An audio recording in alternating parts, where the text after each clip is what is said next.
ಸ್ನೇಹಿತರೆ ನಮಸ್ಕಾರ. ನಮ್ಮ ನಾಡು ನುಡಿ ಯೂಟ್ಯೂಬ್ ಚಾನೆಲ್ಗೆ ಸ್ವಾಗತ. ಸ್ನೇಹಿತರೆ, ಶ್ರೀ ಸರಸ್ವತಿ ಗಂಗಾಧರರು ರಚಿಸಿದ ಸಚ್ಚಿತ್ರ ಸಂಕ್ಷಿಪ್ತ ಗುರುಚರಿತ್ರೆಯನ್ನ ಈ ವಿಡಿಯೋದಲ್ಲಿ ನಾವು ಕೇಳೋಣ. ಅಧ್ಯಾಯ 1. ಗ್ರಂಥಕರ್ತರು ಶ್ರೀ ಗಣಪತಿ, ಸರಸ್ವತಿ ಮತ್ತು ಕುಲದೇವತೆಗಳ ಸ್ಮರಣೆ ಮಾಡಿ ಶ್ರೀ ಗುರುಚರಿತ್ರೆಯ ಶ್ರೇಷ್ಠತೆ ಮತ್ತು ಗುರುನಾಮದ ಮಹಿಮೆಗಳನ್ನು ವರ್ಣಿಸುವರು. ನಂತರ ಶ್ರೀ ಗುರುಭಕ್ತ ಸಾಯಂದೇವನ ವಂಶಜನಾದ ಸರಸ್ವತಿ ಗಂಗಾಧರನು ತ್ರಿಮೂರ್ತಿ ದತ್ತಾತ್ರೇಯರು ಕುರುವಪುರದಲ್ಲಿ ಶ್ರೀಪಾದವಲ್ಲಭರಾಗಿಯೂ ಮತ್ತು ಗಾಣಗಾಪುರದಲ್ಲಿ ನೆಲೆಸಿರುವುದನ್ನು ತಿಳಿಸುತ್ತಾರೆ. ಶ್ರೀ ಸರಸ್ವತಿ ಗಂಗಾಧರನು ಅಂದರೆ ನಾಮಧಾರಕನು ಗುರುವನ್ನು ಕಾಣಲು ಅರ್ಹತೆಯಿಂದ ಯಾತ್ರೆ ಕೈಗೊಳ್ಳಲು ಶ್ರೀ ಗುರುವರಿಯರು ಸಿದ್ಧಿಮುನಿಯ ರೂಪದಲ್ಲಿ ಸ್ವಪ್ನದಲ್ಲಿ ದರ್ಶನ ನೀಡುತ್ತಾರೆ. ಅಧ್ಯಾಯ 2. ಮುಂದೆ ಸ್ವಪ್ನದಲ್ಲಿ ಕಂಡ ಸಿದ್ಧಯೋಗಿಯು ನಾಮಧಾರಕನಿಗೆ ಪ್ರತ್ಯಕ್ಷ ದರ್ಶನ ಕೊಟ್ಟು ಗುರುಮಹಾತ್ಮೆಯನ್ನು ಹೇಳಲು ಪ್ರಾರಂಭಿಸುತ್ತಾರೆ. ಗುರು ಶಬ್ದದ ಮಹಾತ್ಮೆಯನ್ನು ಹೇಳಿ ಆದಿನಾರಾಯಣನಿಂದ ಚತುರ್ಮುಖ ಬ್ರಹ್ಮನ ಮೂಲಕ ಜಗತ್ ಸೃಷ್ಟಿ ಚತುರ್ಯುಗಗಳು ಅವುಗಳ ಮಹಿಮೆಗಳನ್ನು ತಿಳಿಸುತ್ತಾ ಕಲಿಯುಗದ ವಿಲಕ್ಷಣತೆ ಮತ್ತು ಕಲಿ ಪ್ರಭಾವದಿಂದ ಮುಕ್ತರಾಗಲು ಗುರುಭಕ್ತಿಯೇ ಸಾಧನವೆಂದು ನಿರೂಪಿಸಲು ವೇದಧರ್ಮನ ಶಿಷ್ಯ ದೀಪಕನ ಗುರುಭಕ್ತಿಯ ವೃತ್ತಾಂತವನ್ನು ತಿಳಿಸುತ್ತಾರೆ. ಅಧ್ಯಾಯ 3. ನಾಮಧಾರಕನಿಗೆ ಅಂಬರೀಷನ ಏಕಾದಶಿ ವ್ರತಾಚರಣೆ, ದೂರ್ವಾಸರ ಆಗಮನ ಹಾಗೂ ಅಂಬರೀಷನಿಗೆ ಅನ್ಯತಾ ಶಾಪ ಒದಗುವುದನ್ನು ತಿಳಿಸಿ ಮಹಾವಿಷ್ಣುವು ಭಕ್ತನನ್ನು ಅನುಗ್ರಹಿಸಲು ಶಾಪವನ್ನು ತಾನೇ ಗ್ರಹಣ ಮಾಡಲು ದೂರ್ವಾಸರು ಶಾಪವನ್ನು ವರವಾಗಿ ಕರುಣಿಸಿ ಭಗವಂತನ ಅವತಾರದಿಂದ ಲೋಕ ಕಲ್ಯಾಣವಾಗಲೆಂದು ಅನುಗ್ರಹಿಸುತ್ತಾರೆಂಬುದಾಗಿ ತಿಳಿಸುತ್ತಾರೆ. ಅದರಂತೆ ಮಹಾವಿಷ್ಣುವು ದಶಾವತಾರಾದಿ ಅನೇಕ ಅವತಾರಗಳನ್ನು ಧರಿಸುತ್ತಾನೆ. ಅಂಥ ಅವತಾರಗಳಲ್ಲಿ ಪ್ರಸ್ತುತ ಶ್ರೀ ದತ್ತಾತ್ರೇಯ ಅವತಾರವು ಒಂದು. ಅಧ್ಯಾಯ 4. ಅತ್ರಿ ಋಷಿಗಳ ಪತ್ನಿ ಅನಸೂಯಾದೇವಿಯ ಪಾತಿವ್ರತ್ಯ ಮಹಾತ್ಮೆ ವ್ರತಭಂಗ ಮಾಡಲು ಬಂದ ತ್ರಿಮೂರ್ತಿಗಳು ತೊಟ್ಟಿಲ ಶಿಶುಗಳಾಗುತ್ತಾರೆ.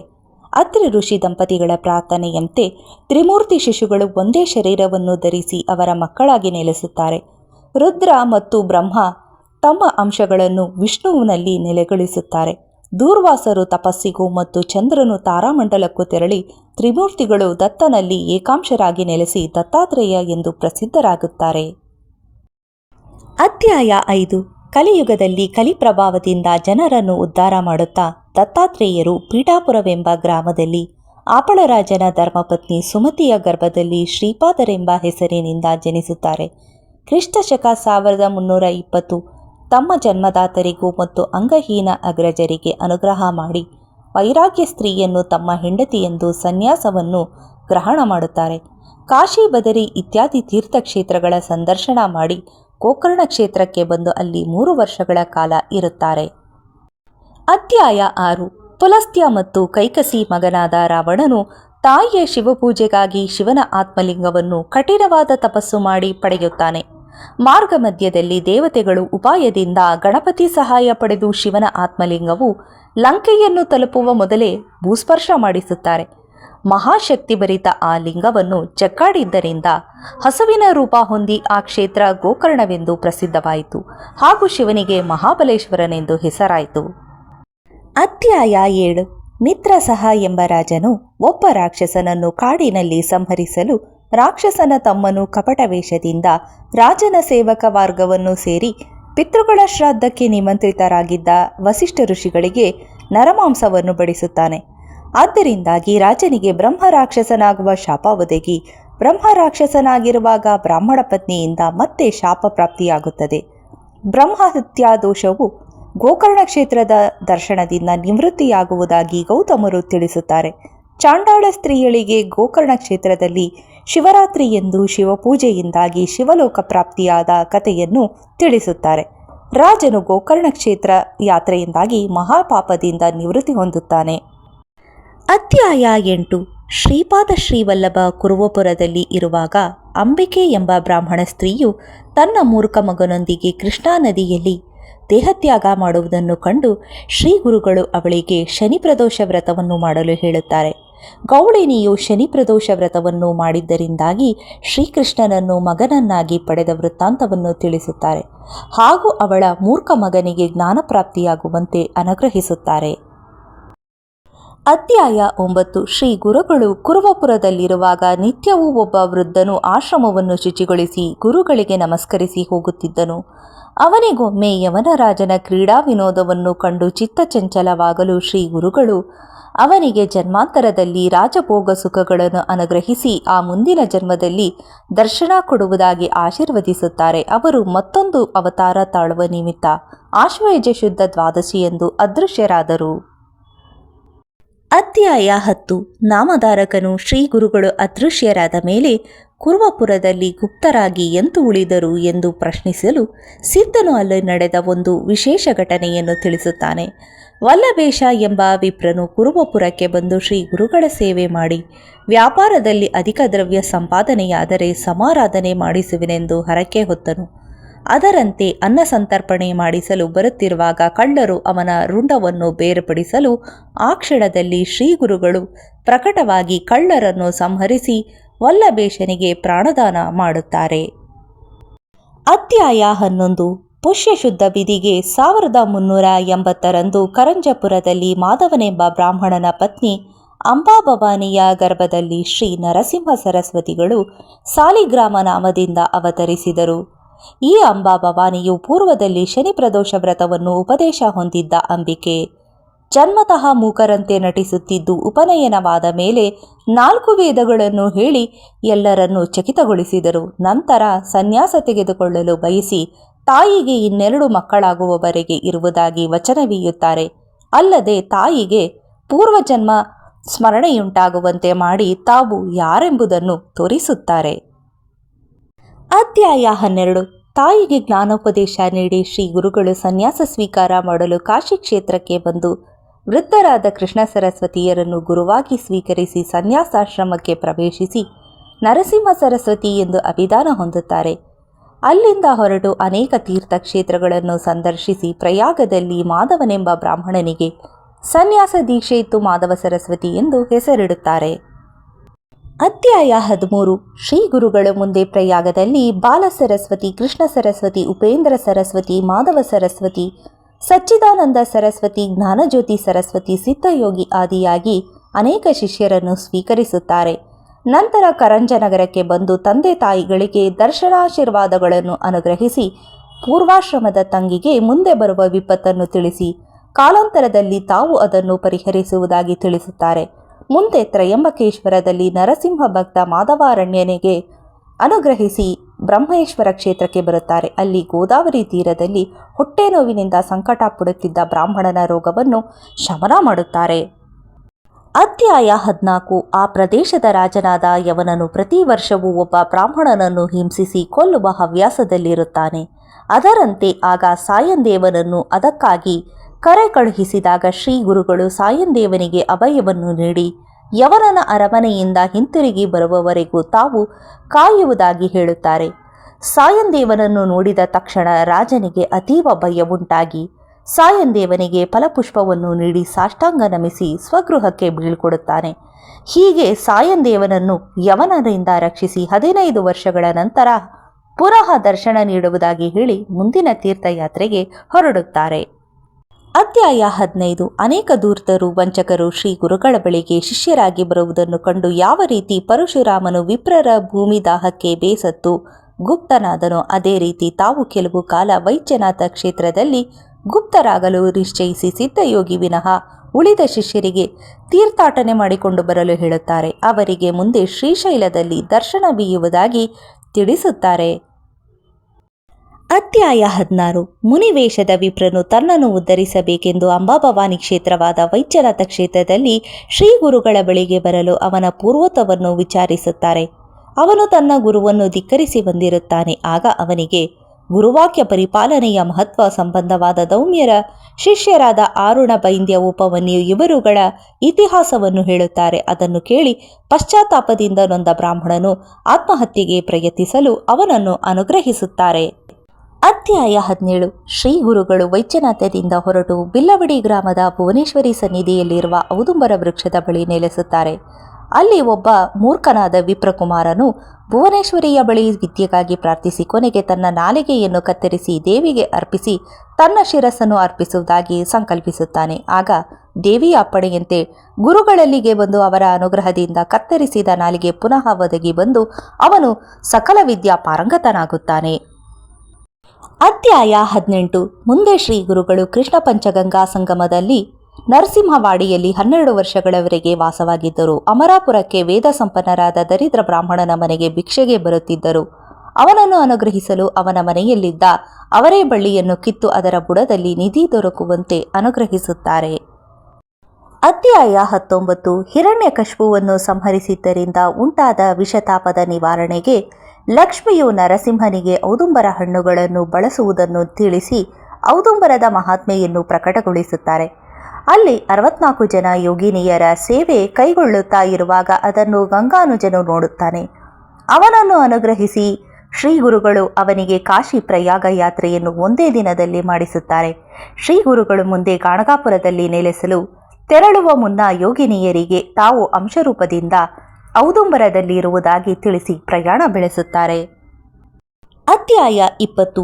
ಔದುಂಬರದಲ್ಲಿ ಶ್ರೀ ಗುರುಗಳು ಅಂಶರೂಪದಿಂದ ಇರುವುದಕ್ಕೆ ಇತಿಹಾಸವೇನೆಂದು ನಾಮಧಾರಕನು ಕೇಳಲು ಸಿದ್ಧನು ಈ ಮುಂದಿನ ಇತಿಹಾಸವನ್ನು ತಿಳಿಸುತ್ತಾನೆ. ಶಿರೋಳದಲ್ಲಿ ಬ್ರಾಹ್ಮಣ ದಂಪತಿಗಳಿಗೆ ಬ್ರಹ್ಮಸ್ವ ಅಪಹಾರ ದೋಷದಿಂದಾಗಿ ಹುಟ್ಟಿದ ಮಕ್ಕಳೆಲ್ಲವೂ ಸಾಯುತ್ತಿರುತ್ತವೆ. ಅದರ ಪರಿಹಾರಕ್ಕಾಗಿ ಔದುಂಬರದಲ್ಲಿ ಶ್ರೀ ಗುರುಪಾದುಕೆಗಳ ಸೇವೆ ಮಾಡಲು ಕೌಶಿಕ ಗೋತ್ರ ಪಿಶಾಚಿಗೆ ಸಂಸ್ಕಾರ ಮಾಡಿಸಿ ಮಕ್ಕಳಾಗುವಂತೆ ಅನುಗ್ರಹಿಸುತ್ತಾರೆ. ಮುಂದೆ ಆ ಮಗು ಉಪನಯನ ಕಾಲದಲ್ಲಿ ಮರಣ ಹೊಂದಲು ಅತ್ಯಂತ ದುಃಖದಿಂದ ಶ್ರೀ ಗುರುಗಳನ್ನು ಸ್ಮರಿಸುತ್ತಾ ಶವ ಸಂಸ್ಕಾರಕ್ಕೆ ಅವಕಾಶ ನಿರಾಕರಿಸುತ್ತಾಳೆ. ಅಧ್ಯಾಯ 21. ಶ್ರೀ ಗುರುಗಳು ಬ್ರಾಹ್ಮಣ ಸ್ತ್ರೀಗೆ ಬ್ರಹ್ಮಚಾರಿ ರೂಪದಲ್ಲಿ ಕಾಣಿಸಿಕೊಂಡು ದೇಹ ಶಾಶ್ವತವೆಲ್ಲವೆಂದು ಹಿತೋಪದೇಶ ಮಾಡುತ್ತಾರೆ. ಆದರೂ ಆ ಸ್ತ್ರೀಯು ಒಪ್ಪದಿರಲು ಶವವನ್ನು ಗುರುಪಾದಿಕೆಗಳಿರುವ ಔದುಂಬರದ ಬಳಿ ತೆಗೆದುಕೊಂಡು ಹೋಗಲು ತಿಳಿಸುತ್ತಾರೆ. ಅದರಂತೆ ಶವವನ್ನು ಆ ಸ್ತ್ರೀಯು ಅಲ್ಲಿಗೆ ತೆಗೆದುಕೊಂಡು ಹೋಗುತ್ತಾಳೆ. ನಿದ್ರಾವಸ್ಥೆಯಲ್ಲಿ ಶ್ರೀ ಗುರುಗಳು ದರ್ಶನವಿತ್ತು ನಮ್ಮನ್ನು ಕುರಿತು ಏಕೆ ಆಕ್ರೋಶ ಮಾಡಿಕೊಳ್ಳುವೆ, ಆ ಬಸವವನ್ನು ಶವಕ್ಕೆ ಸವರಿ ಬಾಯಿಗೆ ಹಾಕಿ ಕಿವಿಯಲ್ಲಿ ಗಾಳಿ ತುಂಬು, ಮರೆತು ಹೊರಗೆ ಹೋದ ಪ್ರಾಣವಾಯು ಶರೀರಕ್ಕೆ ಪುನಃ ಬಂದು ಮಗನು ಜೀವಂತನಾಗುವನು ಎಂದು ಹೇಳುತ್ತಾರೆ. ಎಚ್ಚರವಾದಾಗ ಮೃತ ಮಗನು ಜೀವಂತನಾಗುತ್ತಾನೆ. ನಂತರ ದಂಪತಿಗಳು ಔದುಂಬರ ಮತ್ತು ಗುರುಪಾದುಕೆಗಳನ್ನು ಪೂಜಿಸುತ್ತಾರೆ. ಅಧ್ಯಾಯ 22. ಗಾಣಗಾಪುರದಲ್ಲಿರುವಾಗ ಶ್ರೀ ಗುರುಗಳು ಓರ್ವ ಬಡ ಬ್ರಾಹ್ಮಣನ ಮನೆಗೆ ಭಿಕ್ಷೆಗೆ ಹೋಗುತ್ತಾರೆ. ಬ್ರಾಹ್ಮಣನ ಮನೆಯಲ್ಲಿ ಭಿಕ್ಷೆ ಹಾಕಲು ದವಸ ಧಾನ್ಯಗಳು ಏನೂ ಇರುವುದಿಲ್ಲ. ಆಗ ಪತಿತಳು ತನ್ನ ಪತಿಯು ಭಿಕ್ಷಾಟನೆಗೆ ಹೋಗಿದ್ದಾರೆ, ಅವರು ಬಂದ ನಂತರ ಭಿಕ್ಷೆ ನೀಡುವುದಾಗಿ ಪ್ರಾರ್ಥಿಸುತ್ತಾಳೆ. ಆಗ ಅವರ ಮನೆಯಲ್ಲಿದ್ದ ಬರಡೆಮ್ಮೆಯನ್ನು ನೋಡಿ, ನಿಮ್ಮ ಮನೆಯಲ್ಲಿ ಎಮ್ಮೆಗಿರುವುದು, ನಮಗೆ ಹಾಲು ಭಿಕ್ಷೆ ಏಕೆ ನೀಡಬಾರದೆಂದು ಕೇಳುತ್ತಾರೆ. ಆಗ ಪತಿತಳು, ಅದು ಬರಡೆಮ್ಮೆ, ಅದನ್ನು ಬಾಡಿಗೆಗೆ ನೀಡುತ್ತಿದ್ದೇವೆ ಎನ್ನಲು ಗುರುಗಳು ತಮ್ಮ ಕೃಪಾ ಕಟಾಕ್ಷ ತೋರಿ ಅದು ಹಾಲು ಕರೆಯುವಂತೆ ಅನುಗ್ರಹಿಸಿ ಆ ಬ್ರಾಹ್ಮಣ ದಂಪತಿಗಳನ್ನು ಸಂತೋಷಪಡಿಸುತ್ತಾರೆ. ಅಧ್ಯಾಯ 23. ಶ್ರೀ ಗುರು ಕೃಪೆಯಿಂದ ಬರಡೆಮ್ಮೆ ಹಾಲು ಕರೆಯುವ ವಾರ್ತೆ ಆ ಊರಿನ ಅರಸನಿಗೆ ತಲುಪಿ ಶ್ರೀ ಗುರುಗಳು ಗಾಣಗಾಪುರದಲ್ಲಿ ನೆಲೆಸಿ ಪವಿತ್ರ ಮಾಡಬೇಕೆಂದು ಪ್ರಾರ್ಥಿಸುತ್ತಾನೆ. ಶ್ರೀ ಗುರುಗಳು ಇದಕ್ಕೆ ಒಪ್ಪಿ ಪುರಪ್ರವೇಶ ದ್ವಾರದಲ್ಲಿ ಹಾಳು ಬಿದ್ದ ಮನೆಗಳ ನಡುವೆ ಇದ್ದ ಅಶ್ವತ್ಥ ವೃಕ್ಷದಲ್ಲಿ ವಾಸವಾಗಿದ್ದ ಬ್ರಹ್ಮರಾಕ್ಷಸನನ್ನು ಮುಕ್ತನನ್ನಾಗಿ ಮಾಡಿ ಆ ಸ್ಥಳದಲ್ಲಿ ಮಠವನ್ನು ಮಾಡಿಕೊಂಡು ಗಾಣಗಾಪುರವನ್ನು ಪುಣ್ಯಕ್ಷೇತ್ರವಾಗುವಂತೆ ಅನುಗ್ರಹಿಸುತ್ತಾರೆ. ಅಧ್ಯಾಯ 24. ಗಾಣಗಾಪುರದ ಸಮೀಪದ ಕುಮಸಿ ಗ್ರಾಮದ ತ್ರಿವಿಕ್ರಮ ಭಾರತಿ ಎಂಬ ಯತಿ ಶ್ರೀ ಗುರುಗಳು ರಾಜನು ಸಮರ್ಪಿಸಿದ ರಾಜಗೌರವಗಳೊಂದಿಗೆ ಸಂಗಮಕ್ಕೆ ಹೋಗಿ ಬರುವುದನ್ನು ಸಹಿಸಲಾರದೆ ಮನಸ್ಸಿನಲ್ಲಿಯೇ ಶ್ರೀ ಗುರುಗಳನ್ನು ನಿಂದಿಸುತ್ತಾರೆ. ಇದನ್ನರಿತ ಶ್ರೀ ಗುರುಗಳು ಕುಮಸಿ ಗ್ರಾಮಕ್ಕೆ ತೆರಳಿ ತ್ರಿವಿಕ್ರಮ ಭಾರತಿಗೆ ವಿಶ್ವರೂಪ ದರ್ಶನ ತೋರಿ ಅನುಗ್ರಹಿಸುತ್ತಾರೆ. ಅಧ್ಯಾಯ 25. ಇಬ್ಬರು ಮದೋನ್ಮತ್ತ ವಿಪ್ರರು ಯವನನ ಆಸ್ಥಾನಕ್ಕೆ ತೆರಳಿ ನಾವು 4 ವೇದಗಳನ್ನು ಬಲ್ಲವರೆಂದು ನಮ್ಮೊಡನೆ ವಾದ ಮಾಡಲು ವಿದ್ವಾಂಸರನ್ನು ಕರೆಯಿಸಿ ಎಂದು ಕೇಳಿದರು. ವಿದ್ವಾಂಸರು ಮುಂದೆ ಬಾರದಿದ್ದರಿಂದ ಜಯಪತ್ರವನ್ನು ಸ್ವೀಕರಿಸಿ ಮುಂದೆ ತ್ರಿವಿಕ್ರಮ ಭಾರತಿಯನ್ನು ಭೇಟಿಯಾಗಿ ವಾದಕ್ಕೆ ಕರೆದು ವಾದ ಮಾಡಲು ಕೇಳಿದರು. ವಾದ ಮಾಡಲಾಗದಿದ್ದರೆ ಜಯಪತ್ರ ಬರೆದುಕೊಡುವಂತೆ ಒತ್ತಾಯ ಮಾಡುತ್ತಾರೆ. ಆ ಪಂಡಿತರನ್ನು ತ್ರಿವಿಕ್ರಮ ಭಾರತಿ ಶ್ರೀ ಗುರುಗಳ ಬಳಿಗೆ ಕರೆತರಲು ಇಂತು ಕರೆತರುವಾಗ ಪಂಡಿತರು ಪಲ್ಲಕ್ಕಿಯಲ್ಲೂ ಮತ್ತು ಯತಿಗಳು ಕಾಲ್ನಡಿಗೆಯಲ್ಲೂ ಗಾಣಗಾಪುರಕ್ಕೆ ಬರುತ್ತಾರೆ. ಅಧ್ಯಾಯ 26. ಶ್ರೀ ಗುರುಗಳು ಪಂಡಿತರಿಗೆ ವೇದಗಳ ಅಗಾಧತೆಯನ್ನು ವಿವರಿಸಿ, ಭಾರದ್ವಾಜರು ದೀರ್ಘಕಾಲ ವೇದಾಧ್ಯಯನ ಮಾಡಿದರೂ ಅವರಿಗೆ ವೇದರಾಶಿಯಲ್ಲಿ ಒಂದು ಕಣದಷ್ಟು ಪೂರೈಸಲಾಗಲಿಲ್ಲವೆಂದು ತಿಳಿಸಿ ವಾದ ವಿಮುಖರಾಗುವಂತೆ ಪಂಡಿತರಿಗೆ ಹೇಳುತ್ತಾರೆ. ಆದರೂ ಅವರು ವಾದಕ್ಕೆ ಒತ್ತಾಯ ಮಾಡಲು ಶ್ರೀ ಗುರುಗಳು ದಾರಿಹೋಕ ಜಾತಿಹೀನನನ್ನು ಕರೆದು ಅವನನ್ನು ವಾದ ಮಾಡಲು ಅನುಗ್ರಹಿಸುತ್ತಾರೆ. ಅಧ್ಯಾಯ 27.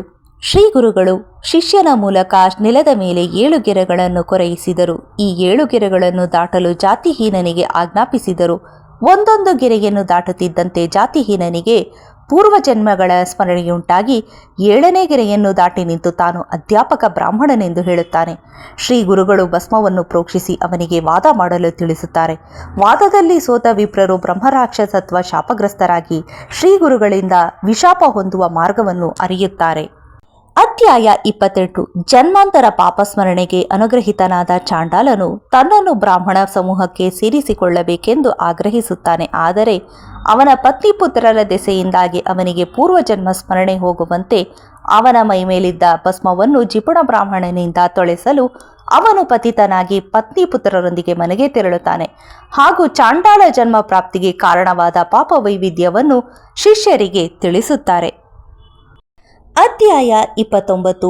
ಶ್ರೀ ಗುರುಗಳ ಭಸ್ಮ ಮಹಾತ್ಮೆಯನ್ನು ತ್ರಿವಿಕ್ರಮ ಭಾರತಿ ಮೊದಲಾದವರಿಗೆ ತಿಳಿಸುತ್ತಾರೆ.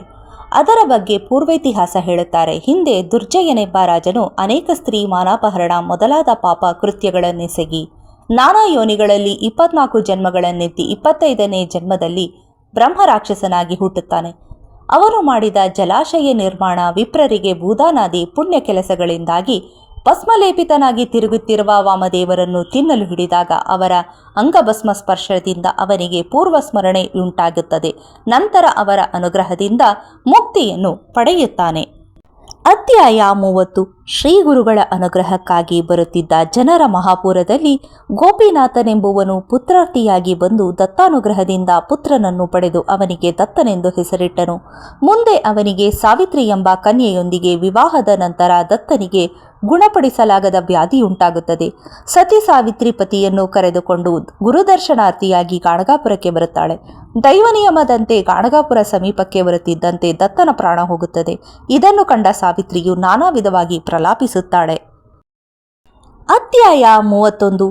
ಯೋಗಿ ರೂಪದಿಂದ ಶ್ರೀ ಗುರುಗಳು ದುಃಖಿಸುತ್ತಿರುವ ಸಾವಿತ್ರಿಗೆ ಸಮಾಧಾನ ಹೇಳಿ ವಿಧವಾ ಧರ್ಮ ಮತ್ತು ಸಹಗಮನ ಪದ್ಧತಿಗಳನ್ನು ತಿಳಿಸುತ್ತಾರೆ. ಸಹಗಮನ ಮಾಡಲು ನಿರ್ಧರಿಸಿದ ಸಾವಿತ್ರಿಗೆ ಸ್ತ್ರೀಯರ ಆಚಾರ ಧರ್ಮಗಳನ್ನು, ಪತಿವ್ರತಾ ಧರ್ಮಗಳನ್ನು, ನಿತ್ಯ ದೇವತಾ ಪೂಜೆ ವಿಧಿ, ರುದ್ರಾಕ್ಷಿ ಮಹಿಮೆ ಮತ್ತು ಭಸ್ಮಧಾರಣ ವಿಧಿ ಕೊಟ್ಟು ಪ್ರೇತಕ್ಕೆ ಕಟ್ಟಲು ಹೇಳುತ್ತಾರೆ. ಸಾವಿತ್ರಿಗೆ ಸಹಗಮನವನ್ನು ಮಾಡಲು ಸಮ್ಮತಿಸುತ್ತಾರೆ. ಅಧ್ಯಾಯ 32. ಯೋಗೇಶ್ವರರ ಬೋಧೆಯನ್ನು ಕೇಳಿ ಆ ದತ್ತನ ಪತ್ನಿಯು ಸಹಗಮನ ಮಾಡಲು ನಿಶ್ಚಯಿಸುವಳು. ಯೋಗೇಶ್ವರರು ಹೇಳಿದ ವಿಧೆಯಂತೆ ಪ್ರೇತದ ಕಿವಿಕೊರಳುಗಳಲ್ಲಿ ರುದ್ರಾಕ್ಷಿ ಮಾಲೆಯನ್ನು ಹಾಕಿದಳು. ನಂತರ ಶ್ರೀ ಗುರುದರ್ಶನ ನಮಸ್ಕಾರ ಮಾಡಿ ಬಂದು ದೇಹದರ್ಪಣ ಮಾಡುವೆನೆಂದಳು. ಶ್ರೀ ಗುರುಗಳಿಗೆ ಸಾಷ್ಟಾಂಗವೆರಗಿದಾಗ ಶ್ರೀ ಗುರುಗಳ ಮುಖದಿಂದ ಅಷ್ಟಪುತ್ರವತಿ ಭವ ಎಂಬ ವಾಕ್ಯ ಹೊರಬಿದ್ದಿತು. ಆಕೆಯ ಪತಿಯು ಗತಿಸಿರುವೆನೆಂದು ತಿಳಿಸಿದಾಗ ಶ್ರೀ ಗುರುಗಳು ಶವವನ್ನು ತರಿಸಿ ತಮ್ಮ ಅಮೃತಮಯ ದೃಷ್ಟಿಯಿಂದ ದತ್ತನು ಜೀವಂತವಾಗುವಂತೆ ಮಾಡುತ್ತಾರೆ. ವಿಧಿಲಿಖಿತವೆನ್ನಿಂತು ಬದಲಾಯಿಸಬಹುದೇ ಎಂಬ ಸಂದೇಹಕ್ಕೆ ಅವನ ಮುಂದಿನ ಜನ್ಮದ ಆಯಸ್ಸನ್ನು ಮುಂಗಡವಾಗಿ ದೊರಕಿಸಿ ದತ್ತನ ಜೀವಿತವನ್ನು ಹೆಚ್ಚಿಸಿರುವುದರಿಂದ ವಿಧಿ ನಿಯಮಕ್ಕೆ ಅಡ್ಡಿಯಾಗಿಲ್ಲವೆನ್ನುತ್ತಾರೆ. ಅಧ್ಯಾಯ 33. ಶ್ರೀ ಗುರುಗಳು ರುದ್ರಾಕ್ಷಿ ಮಹಿಮೆಯನ್ನು ಹೇಳುತ್ತಾರೆ. ಕಲಾವತಿ ಎಂಬ ವೇಶ್ಯೆಯು ತನ್ನ ಮನೆಯಲ್ಲಿದ್ದ ಕೋತಿ ಮತ್ತು ಕೋಳಿಗಳಿಗೆ ರುದ್ರಾಕ್ಷಿಗಳನ್ನು ಸದಾ ಹಾಕಿರುತ್ತಾಳೆ. ಇಂತಿರಲು ವೈಶ್ಯರೂಪದಿಂದ ವೇಶ್ಯೆಯನ್ನು ಪರೀಕ್ಷಿಸಲು ಬಂದ ಶಿವನು ರತ್ನಲಿಂಗವೊಂದನ್ನಿತ್ತು ಆಕೆಯು 3 ದಿನ ಪತಿವ್ರತಾ ಧರ್ಮವನ್ನಾಚರಿಸಲು ತಿಳಿಸುತ್ತಾನೆ. ಕಾರಣಾಂತರದಿಂದ ಲಿಂಗವಿದ್ದ ಮಂಟಪಕ್ಕೆ ಬೆಂಕಿ ಬಿದ್ದು ಲಿಂಗದೊಂದಿಗೆ ಕೋತಿ ಮತ್ತು ಕೋಳಿಗಳು ಭಸ್ಮವಾಗುತ್ತದೆ. ತಕ್ಷಣ ವೈಶ್ಯನು ಪ್ರಾಣತ್ಯಾಗ ಮಾಡಲು ಅವನೊಡನೆ ವೇಶ್ಯೆಯು ಸಹಗಮನ ಮಾಡಲು ಶಿವನು ಅವಳನ್ನು ಅನುಗ್ರಹಿಸುತ್ತಾನೆ. ರುದ್ರಾಕ್ಷಿ ಧಾರಣೆಯಿಂದ ಕೋತಿ ಕೋಳಿಗಳು ಉತ್ತಮ ಜನ್ಮ ಪಡೆದಿರುವರೆಂದು ತಿಳಿಸಿರುತ್ತಾರೆ. ಅಧ್ಯಾಯ 34. ರಾಜನು ಪರಾಶರರನ್ನು ತನ್ನ ಮಗನ ಭವಿಷ್ಯ ಕೇಳಲು ಅವನಿಗಿನ್ನು ಕೇವಲ 8 ದಿನ ಆಯುಸ್ಸಿರುವುದಾಗಿ ತಿಳಿಸುತ್ತಾರೆ. ಇದಕ್ಕೆ ಪರಿಹಾರವಾಗಿ ಅವರು ರುದ್ರಮಂತ್ರ ಮಹಾತ್ಮೆ ಹಾಗೂ ಅದರ ತೀರ್ಥ ಮಹಾತ್ಮೆಯನ್ನು ತಿಳಿಸಿ ರುದ್ರಾಭಿಷೇಕ ತೀರ್ಥದಿಂದ ರಾಜಕುಮಾರನಿಗೆ ಪ್ರೋಕ್ಷಿಸಲು ಹೇಳುತ್ತಾರೆ. ಅದರಂತೆ 8 ದಿನಗಳ ಕಾಲ ತೀರ್ಥ ಜಲವನ್ನು ಪ್ರೋಕ್ಷಿಸಲಾಗಿ ರಾಜಕುಮಾರನಿಗೆ ದೀರ್ಘಾಯುಷ್ಯ ಉಂಟಾಗುತ್ತದೆ. ಅಧ್ಯಾಯ 35. ಸಾವಿತ್ರಿಯು ಮಂತ್ರೋಪದೇಶ ಕೊಡಬೇಕೆಂದು ಪ್ರಾರ್ಥಿಸಲು ಸ್ತ್ರೀಯರಿಗೆ ಪತಿಭಕ್ತಿಯ ಹೊರತು ಅನ್ಯ ಉಪದೇಶಗಳು ಕೂಡದು.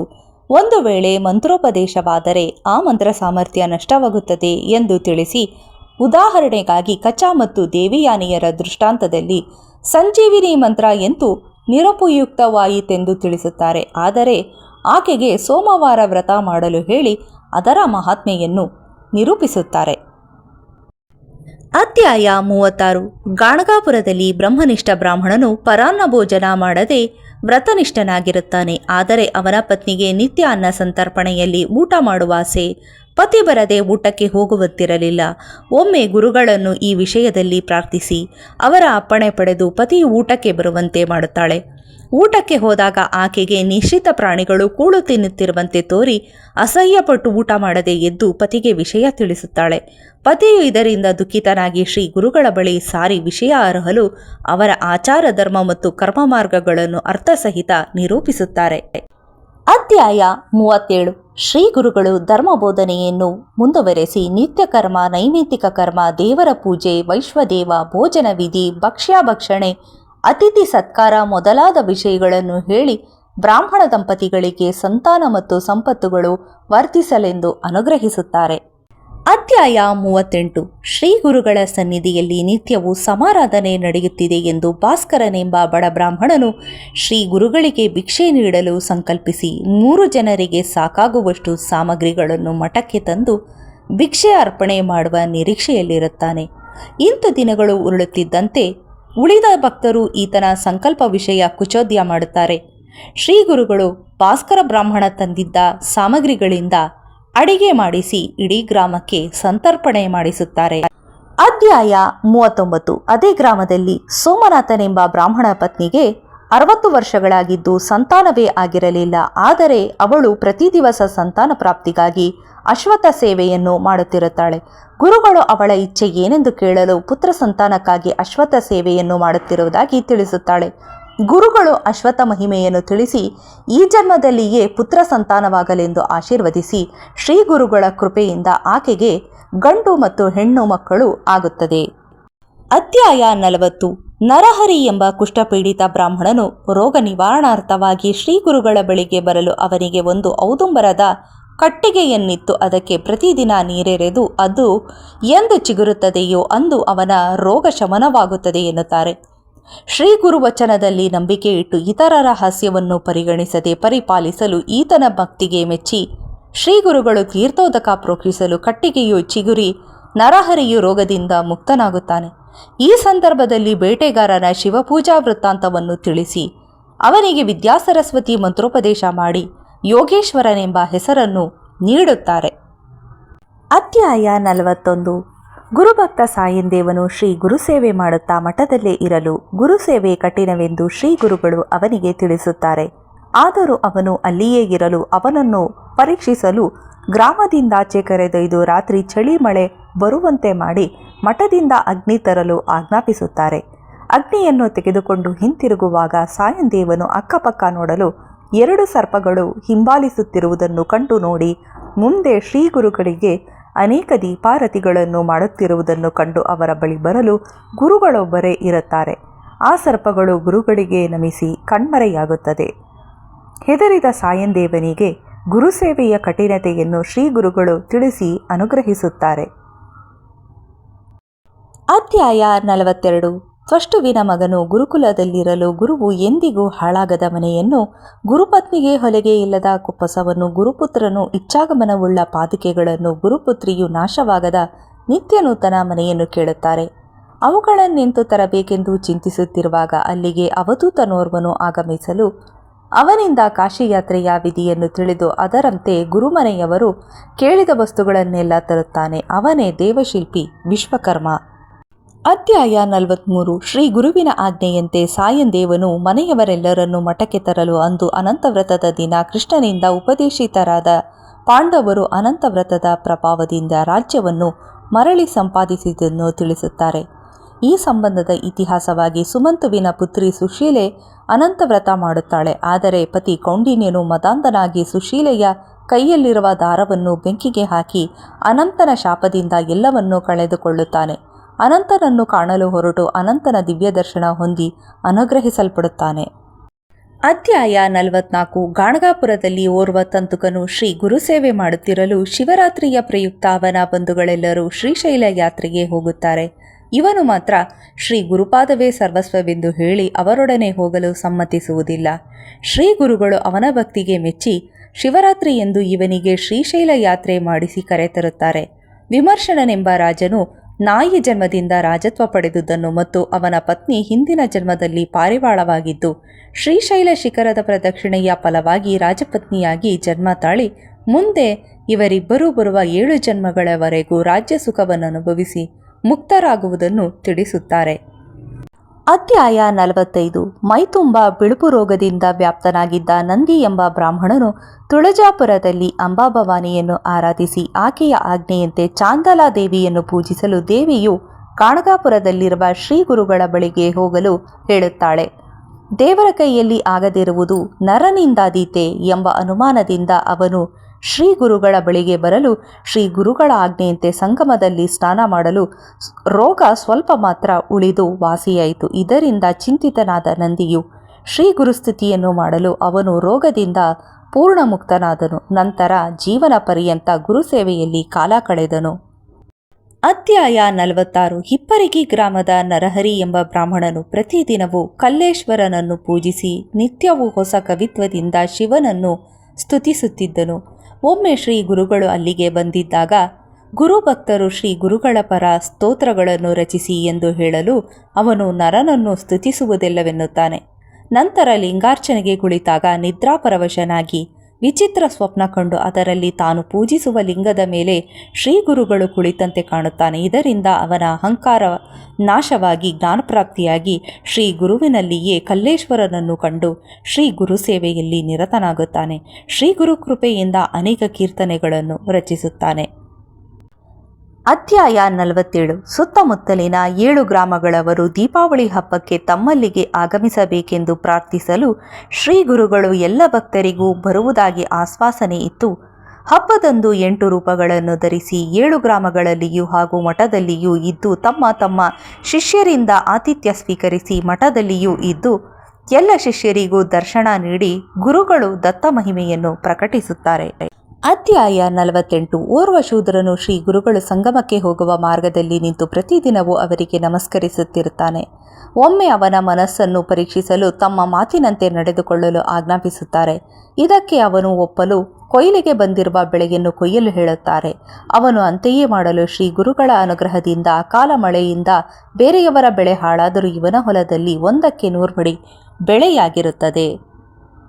ಅಧ್ಯಾಯ 49. ದೀಪಾವಳಿ ಪರ್ವದಿನ ಪ್ರಯಾಗ ಕಾಶಿ ಕ್ಷೇತ್ರಕ್ಕೆ ತೀರ್ಥ ಸ್ನಾನಕ್ಕೆ ಭಕ್ತರು ಹೋಗಬೇಕೆನ್ನಲು ಶ್ರೀ ಗುರುಗಳು ಅಮರಜಾ ಉತ್ತರವಾಹಿನಿ ಭೀಮಾ ಸಂಗಮವೇ ಪ್ರಯಾಗಕ್ಕೆ ಸಮಾನ ಹಾಗೂ ಗಾಣಗಾಪುರವೇ ಕಾಶಿ ಕ್ಷೇತ್ರವೆಂದು ತಿಳಿಸಿ ಅದಕ್ಕೆ ಪೂರಕವಾಗಿ ಕೆಳಗಿನ ಇತಿಹಾಸವನ್ನು ತಿಳಿಸುತ್ತಾರೆ. ಜಲಂಧರ ರಾಕ್ಷಸನಿಂದ ದೇವಸೈನ್ಯವೆಲ್ಲವೂ ನಾಶವಾಗಲು ಇಂದ್ರನು ಶಿವನನ್ನು ಧ್ಯಾನಿಸಿ ಅವನಿಂದ ಸಂಜೀವಿನಿ ಕಲಶವನ್ನು ಪಡೆದು ದೇವಸೇನೆಯನ್ನು ಬದುಕಿಸುತ್ತಾನೆ. ಕಲಶದಲ್ಲಿ ಉಳಿದ ಸಂಜೀವಿನಿ ಭೂಪತನವಾಗಿ ಅಮರಜಾ ನದಿಯಾಗಿ ಹರಿಯುತ್ತದೆ ಎನ್ನುತ್ತಾರೆ. ಅಧ್ಯಾಯ 50. ಶ್ರೀ ಗುರುಗಳ ತಮ್ಮ ಪೂರ್ವಾವತಾರದಲ್ಲಿ ರಜಕನಿಗೆ ರಾಜ್ಯಭೋಗಗಳನ್ನು ಅನುಗ್ರಹಿಸಿದ್ದರು. ಅವನು ಮೃದುರ ದೇಶದಲ್ಲಿ ಮಹಮದೀಯ ಅರಸನಾಗಿ ಧರ್ಮದಿಂದ ರಾಜ್ಯಭಾರ ಮಾಡುತ್ತಿದ್ದನು. ಕಾಲಾವಶದಿಂದ ಅವನಿಗೆ ತೊಡೆಯಲ್ಲಿ ವ್ರಣವಾಗಲು ಸತ್ಪುರುಷರ ದರ್ಶನದಿಂದ ವಾಸಿಯಾಗುವುದಾಗಿ ವಿಪ್ರರು ತಿಳಿಸುತ್ತಾರೆ.